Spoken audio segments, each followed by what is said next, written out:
So, what happens when a world that's been controlled by incredibly powerful figures for centuries, is suddenly just left on its own?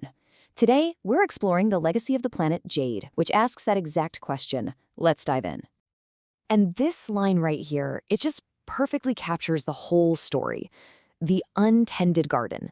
That's the idea we're going to keep coming back to. Because this whole thing is really about what starts to grow in the silence, after the gardeners are long gone. All right, first up, the parable of the bonsai. To really get what Jade became, you had to understand what it was, a world meticulously and sometimes pretty forcefully shaped by one single family. The image of a bonsai tree is just perfect for this.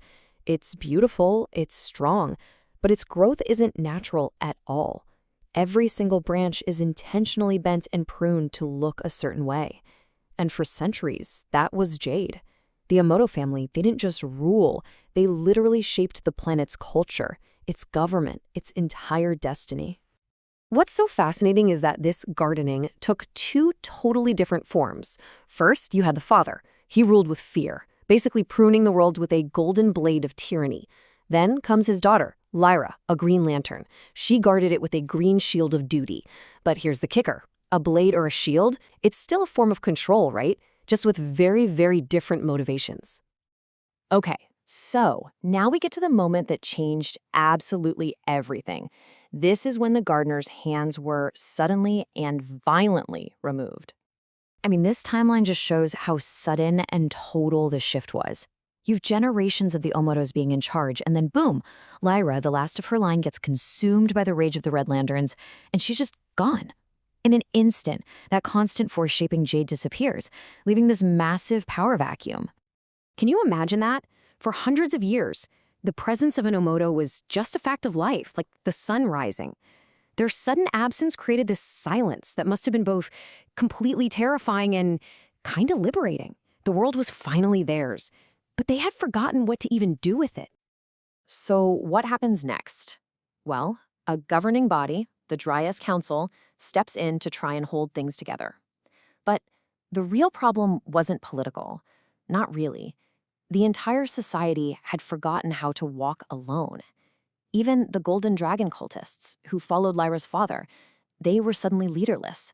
The whole planet was just adrift. And this was it. This was the fundamental choice facing Jade. With nobody there to guide them or command them, were they going to collapse into that empty space left by the Omolitos, or were they finally going to grow in a direction of their own making? The path they chose, honestly, it's the most interesting part of this whole story. Let's take a look at how this untended garden really started to find its own bloom. And this is absolutely key. The outcome wasn't simple. Jade didn't magically become a perfect utopia, but it didn't collapse into ruin either.